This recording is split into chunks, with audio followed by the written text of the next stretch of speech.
welcome to this short talk about the one God of the Bible.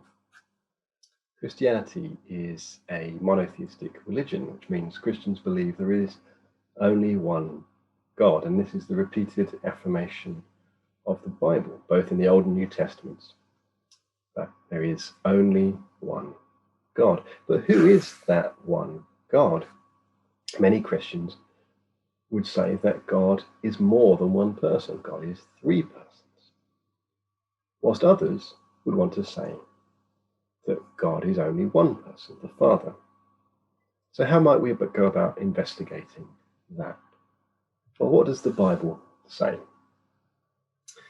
This is clearly a big topic, but there are 4 tests we could perform on what the Bible says very easily to give us an idea about what the Bible says about who the one God of the Bible is. And these are tests you can perform yourself very easily by searching the Bible for yourself. Online you'll find many easy to use Bible tools where you can search for words or phrases in the Bible. And we're going to do some of that today. We're going to ask ourselves, who is the one God who is called God? Is Jesus ever called God? And is God ever called three? So let's start by thinking about who is called the one God. If you look up those verses which contain that phrase, one God, here are the ones you'll find. 1 Corinthians 8, verse 6, there is for us but one God the Father, and there is one Lord, Jesus Christ. You'll notice that in this verse there are 2 people, and only one is identified as the one God, the Father. Jesus is somebody separate from that one God. Or again, take Ephesians chapter 4. There is one body, one spirit, just as you are called to one hope, one Lord, one faith, one baptism, one God the Father of all. Again, we've got one God who is identified as the Father, and our Lord, Jesus Christ, is identified as somebody separate. Or again, take Timothy 2, verse 5. There is one God and one mediator between God and mankind, the man Jesus Christ. Again, there is one God, and Jesus is identified as somebody separate. Or John 17, verse 8, where Jesus says, "Now this is eternal life, that you may know the only true God and Jesus Christ whom you have sent." Again, Jesus Christ is identified as somebody separate from the only true God. So looking at these verses, it's very plain that that phrase, one God, is applied to the Father, and Jesus is separated. Jesus is a different person. What about the word God? How is the word God used? In the New International Version, you'll find the word God appearing over 1,300 times. So you can pick any of those references, any verse you like, and ask yourself, who is being referred to by that word, God? Here are just 4 examples. Romans 1, verse 7, grace to you from our God, our Father, and from the Lord Jesus Christ. Again, God is the Father, and Jesus is somebody separate. Or Corinthians 1, verse 1, Paul, called to be an apostle of Jesus Christ by the will of God. Jesus is someone separate from God. Ephesians 2, verse 10, we are God's handiwork, created in Christ to do good works. Again, Jesus is somebody separate. And 1 Peter verse 21, through him, Jesus, you believe in God, who raised him from the dead. Again, Jesus is somebody separate who brings us to God. And there are so many examples that you can find for yourself.